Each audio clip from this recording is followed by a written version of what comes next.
Kia ora everyone, Craig Lord here, your best option for Auckland Mayor.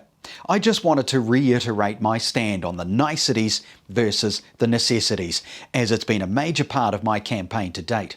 The spending mentality by council departments, the CCOs, the council committees, it all needs to change.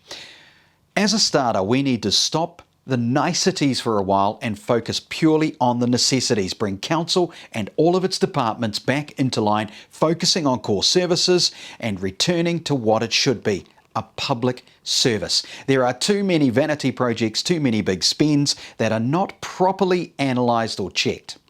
Let's take a few examples. The first one would be the O'Connell Street mirror. Do you remember that?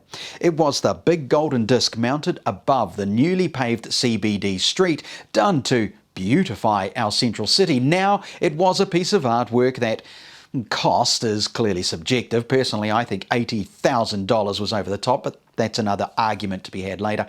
I question the installation costs. Did you know, as ratepayers, you gave $180,000 to engineers and consultants to mount it between the buildings? That's right, $180,000. I went and took a gander.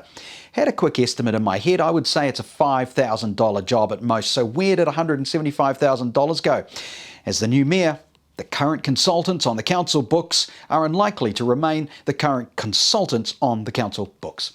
Let's have a crack at the $550,000 statue at Potters Park in Mount Eden. Yes, $500,000. There is nothing, not one reason I can think of to justify spending $500,000 on a statue when we are so desperately in need of other essential duties to be carried out in the city. Where would you have spent $500,000? Given we are almost broke? Footpaths? I reckon I could do a lot of repairs for that kind of money, but let's talk about footpaths, shall we? $2.6 million for an 800-metre one in Devonport. It was recently approved by their local board using $1 million of their allocated funds and $1.6 million from AT and council. George Wood used his casting vote to approve the spend at local level. And it was boosted by council, who said it would be an important link between Devonport and Takapuna for cyclists. $2.6 million for less than 1 kilometre of path. Actually, what am I doing running for mayor? I should be a council contractor. How about one of the CCOs? Why don't we broach the Auckland traffic spend announced for Papakura recently, where I caught them out by their own press release, happily stating, under a cloud of safety improvements, that 3 pedestrian crossings would be built at a cost of $260,000 each. Yes, you heard that correctly. After my press release ripping into AT and the council, the media did a little bit on it, and the response from AT was that the costs included gas lines and electrics. Seriously, they said that. Just as importantly as this ridiculous spend is the fact that the press release has disappeared from the council website, because now they'll be trying to sneak the project through. Not on my watch. Were there any other quotes and tenders on the footpath and pedestrian crossing projects? I strongly suspect not. And why not? Because the decision makers are not spending from their own personal bank accounts, so they don't care.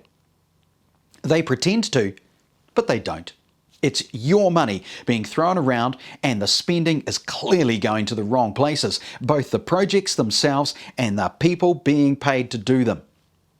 Did you know that a window needed repairing in a council-owned building in Warkworth? It required a glazier to travel 90 kilometres, that's 1.5 hours on a good day, from South Auckland depot to do the job and then drive back.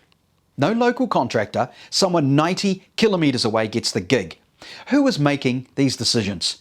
If these insane issues are brought to my attention, they will be changed. I will say it very clearly. The spending mentality needs to be changed. The culture needs to be changed. We need the contractors to provide transparent costings.